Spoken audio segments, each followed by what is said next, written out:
know things will work out the way they're meant to.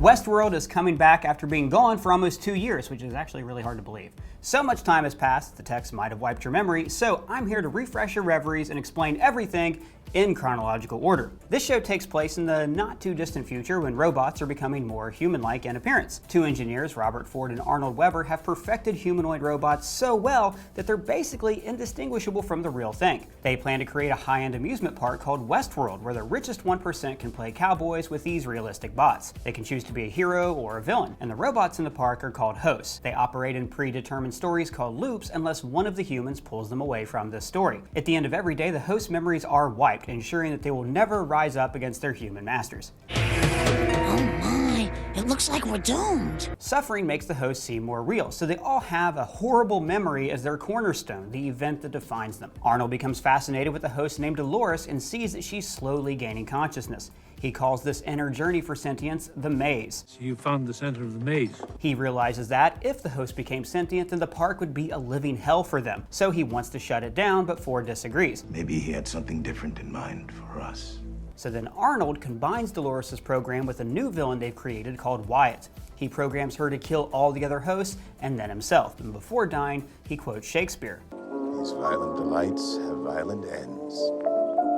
Then he reasoned Ford will never be able to open the park because of the danger and bad publicity. So Ford opens the park. And there's all sorts of safety protocols, like the hosts can only injure each other and can't harm an actual living thing. A corporation called Delos invests in the park. It's owned by James Delos, and his son, Logan, likes to party and be a villain.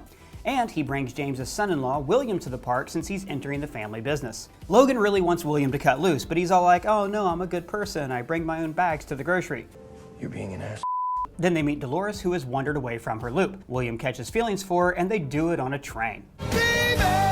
Then Logan shows William that she's basically a sex doll, and he doesn't take this news well. William goes on a killing spree and sends Logan naked into the elements, and he drops a photo of his wife, remember that for later. Logan is rescued by a Native American named Nikocevic. Years earlier, he found the remnants of Dolores' rampage, and this set him on his own path, independent of a pre-planned loop. He becomes obsessed with the idea that there's a door to another world. More on him in a bit. William searches all across the park for Dolores, but he finds her right back in town inside of her loop, and she doesn't remember him. So this convinces him that nothing he felt for her was real, and she was just planted by Ford to get him to invest in the park. The park sent her so that you will finally have something to give about. Oh yeah, I'm sure the people at the controls are monitoring my every mood. That's exactly what they're doing. After this, William becomes a real son of a bitch. You really are just a thing. I can't believe I fell in love with you. So, William convinces his father-in-law, James Delos, to invest more in the park. The Delos Corporation becomes the main investor in Westworld, essentially owning the place. After Logan ODs and James Delos dies, William takes over the company. He builds a place called the Forge in the Valley Beyond, where they store the info they gather on the park's guests. But they're also using this data to study the guests so they can replicate human consciousness in a robot body, essentially conquering death. This is what they do with James Delos, but his copied consciousness keeps breaking down because it can't handle the idea that it's fake. They try out like hundreds of different Deloses over the years. So years go by and Ford realizes that Arnold was right. He decides the hosts will grow and become sentient while the human race can no longer evolve. It means that we are done. That this is as good as we're gonna get. So, with Dolores' help, he rebuilds Arnold as a host and calls him Bernard, except Bernard has no idea that he's a host. Doesn't look like anything to me. Ford knows that the Delos Corporation will never agree to shut down the park, and the host will be condemned to live a lifetime of torment. So, he secretly begins a new narrative that will give the hosts a fighting chance. He updates them with something called reveries, which allows them to retain a small portion of their memories. How? The memories are purged at the end of every narrative But loop. they're still in there, waiting to be overwritten, like a subconscious. So years have gone by, and William now looks like Ed Harris. His wife reads his psych profile and realizes that he's secretly a monster, and so she kills herself. Now, William wants to find out how evil he can actually be. He visits the newest Delos host and drives him crazy just for fun. And then he enters the park and kills a host's daughter just to see if he feels bad about it. But the host, Maeve, grieves so hard for her daughter that William sees something real in her, a flash of true consciousness. She was alive. Truly alive. If only for a moment. Afterwards, he becomes obsessed with a secret game in the park called the Maze. And just for old time's sake, he torments Dolores and kills her boyfriend Teddy. The next day, Dolores' father, Peter Abernathy, finds the old photo of William's wife and he glitches out.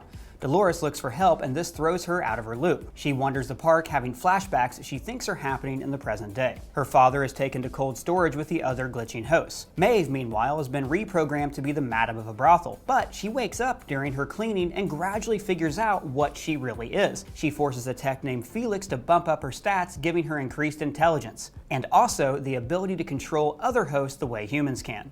Another host called the Woodcutter starts to glitch out and he's tracked down by a tech named Elsie. She discovers that the Woodcutter is actually transmitting data to a Delos server outside the park. But before she can report this, she's kidnapped by Bernard, who's unconsciously acting on Ford's orders. Now there's a bit of a cold war between Ford and Delos. They want to fire him so they can have full control of the park, but he has the ability to delete all of the data. Ford just wants to keep things going long enough to get his new narrative off the ground. I think, however, you will find my new narrative more satisfying.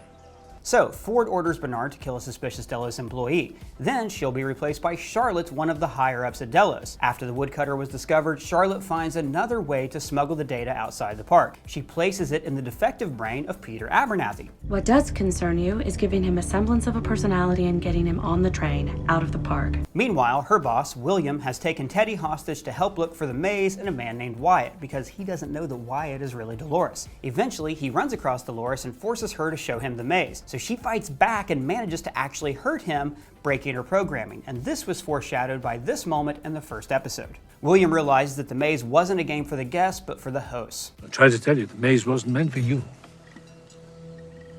It was meant for them. Teddy finds the mortally wounded Dolores and takes her to a beach where she dies in his arms. But then it's revealed that this was actually the new narrative all along. What? Or was it? After this, Dolores is taken to a hidden facility where she realizes that she's been hearing her own voice in her head and that she's actually become sentient. This is an effect called The bicameral mind. So Ford is hosting all of the Delos higher-ups at the original town where Arnold died, and then his true narrative begins. He programmed Dolores to murder him and for all the other hosts to kill the human guests. Violent delights. Peter Abernathy is also set loose in the park, and remember, he contains all of the valuable data that Charlotte and the Delos Corporation need. Now Maeve, meanwhile, realizes that everything she's done this whole season was actually programmed by someone. Ford. No one's controlling me. But she still kills a bunch of humans and arranges to smuggle herself out of the park. But then, just as she's about to leave, she remembers her daughter and decides to go back in and save her. William, meanwhile, is 10 kinds of excited because he thinks that a park where he can actually be hurt is better than bacon.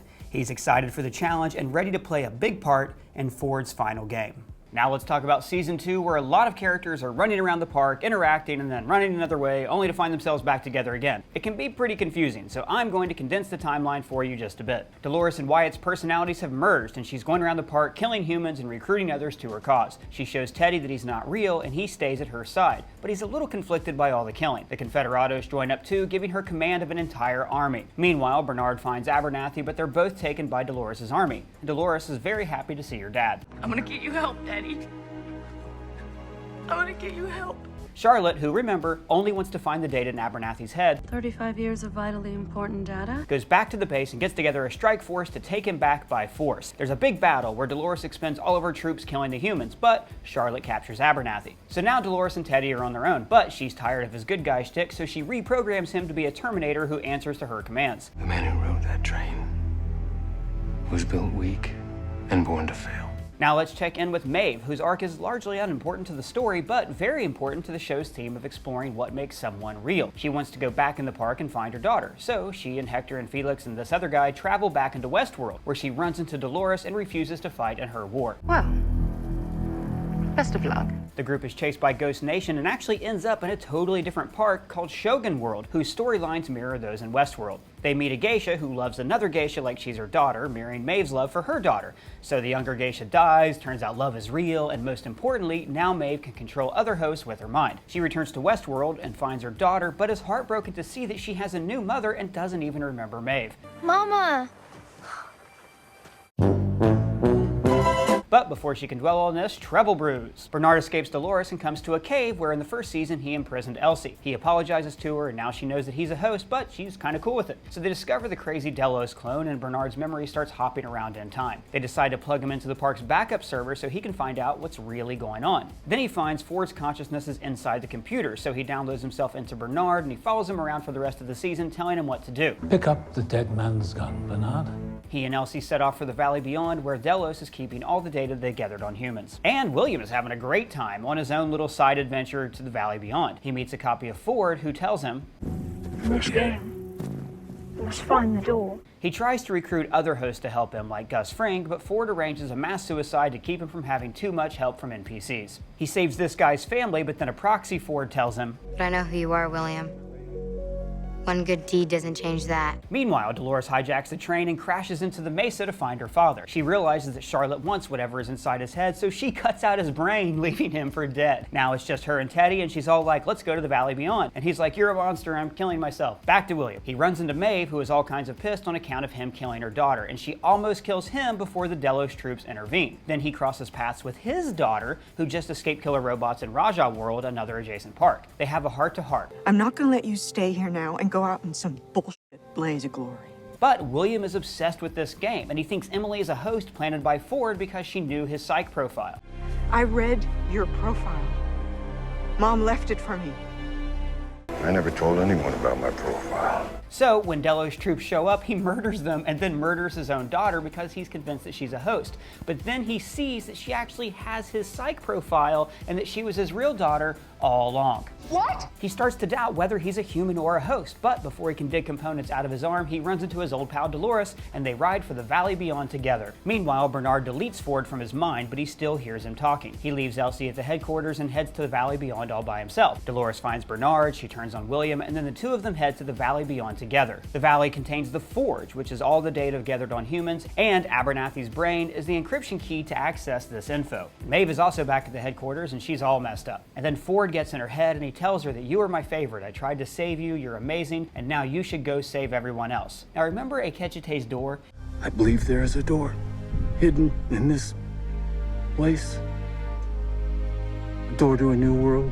He's been looking for it for years. He helps Maeve speak to her daughter, and he says that they'll protect her. And then he tells Maeve about the door, this way to escape this world. And then Maeve's like, well, I gotta help you find that door, so she escapes, gets back to Akichite, and the two of them are gonna open this door together. So now let's talk about the door, which is what the whole season was leading up to. Ford created a virtual Eden for the host called the Sublime. The door was a way for them to upload their brains to this cloud. Now Dolores doesn't want them to enter the Sublime. She calls it, "The world is just another false promise." So Maeve, working with Akichite, mind controls people into entering this door, and Charlotte reprograms a host to order people to fight so they can't enter. It's the whole climax of the season. In the end, Bernard kills Dolores so the door can stay open, Maeve sacrifices herself to save her daughter, and most of the hosts escape into a cinemascope paradise. Back at the Mesa, Charlotte kills Elsie because she knows too much, and then Bernard retaliates by killing Charlotte, and then Bernard decides to create a new Charlotte with Dolores' mind, essentially resurrecting Dolores. He realizes that he wasn't hearing Ford's voice inside of his head, it was his own, and now he's truly a sentient being. It's alive! It's alive! It's alive! The humans figure out that he's a host, and Dolores, posing as Charlotte, shoots him. But then Charlotte Dolores has a change of heart and uploads all of the hosts to the Sublime anyways. She escapes the park with 8 host heads in a duffel bag and then rebuilds Bernard in the outside world. She wants to destroy humanity, he wants to save it, and the stage is set for a conflict that takes place in the outside world in season 3. But wait, there's also a creepy epilogue. Now William, who we last saw bleeding out on the beach, enters a decayed forge and meets a host version of his daughter Emily. How many times have you tested me? It's been a long time, William. It's implied here that his mind was uploaded into a host body, and this is all a fidelity test to see if he'll wig out like James Delos. Now this also hints that a lot of his storyline this season was just a simulation his mind was running through, to see if virtual William killed his daughter like he did in real life. So, William might be a host in season 3, or he might not. Well guys, that's all of Westworld. If it was confusing, just ask me any questions in the comments, I'm happy to answer them. And if you're new here, please subscribe. For Screen Crush, I'm Ryan Arey.